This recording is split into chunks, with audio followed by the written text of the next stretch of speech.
Hi everyone, today we are making French madeleines.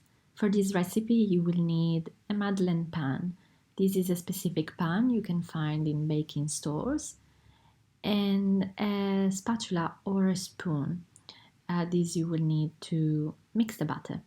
To make the butter you will need a stand mixer or a handheld mixer. In alternative you can use a simple whisk, but it will take some time to mix the eggs.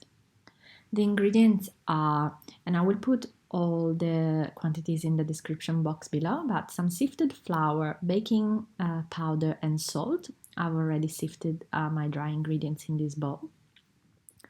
The grated zest of an orange or a lemon if you don't like orange zest. Some melted butter, warm, make sure it's warm and not super hot.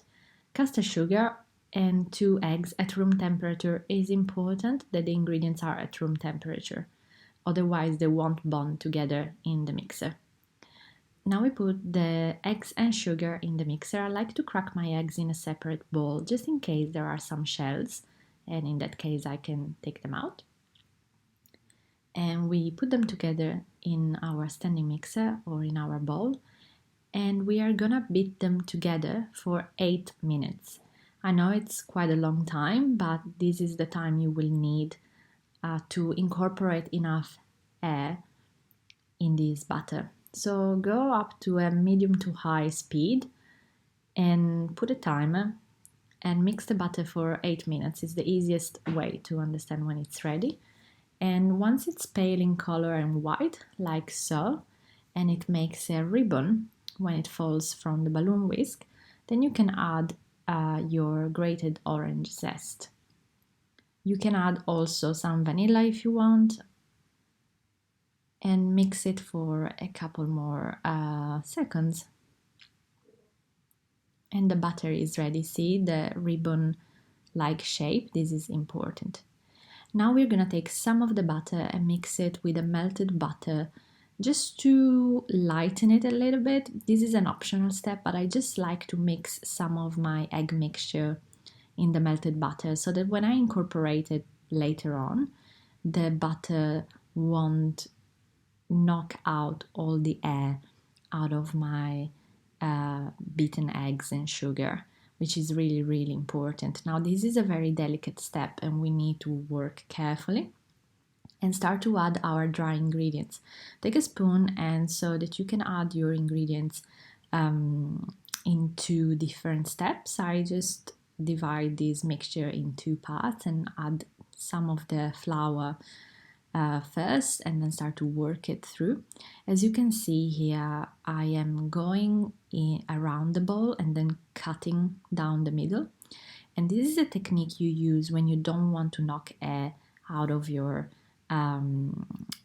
wet ingredients. And then you can add the second part of your ingredients, so in 2 stages, and you can keep working your egg mixture in this manner until all the flour is incorporated.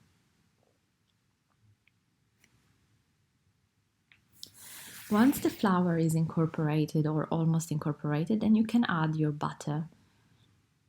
And this will definitely take some air out of your mixture, but try to be gentle and as delicate as you can. And I'm sure that your madeleines will come out just great. You need to chill the butter for around 30 minutes and preheat your oven at 180 degrees C. In the meanwhile, you will butter and flour your madeleine pan. The butter can chill for much longer than 30 minutes. If you have something else to do, it can stay there for 1-2 hours, don't worry. I like to chill it quickly because I like to bake when I start baking. So here's your madeleine pan ready, and with 2 spoons I just put 1 heaped tablespoon per shell, and that should be enough for a madeleine. You can put more if you want, but you want to place your butter right in the middle of the shell shape, and you will have enough butter for some more. Then you can keep it aside, keep it in the fridge so it stays nice and cold. And you are gonna put it in the oven again at 180 degrees C for 10 to 12 minutes. And here's your madeleines, they are ready. You can cover them in icing sugar if you like, or you can leave them as they are. You can see there is the shell shape on one side and the bump that is a characteristic of Madeleines on the other side. They are wonderful and they are great with tea. You can dunk them in your tea and they are really, really tasty. So I hope you liked this recipe. And if you did, please subscribe and give this video a like. And I'll see you next time for another recipe.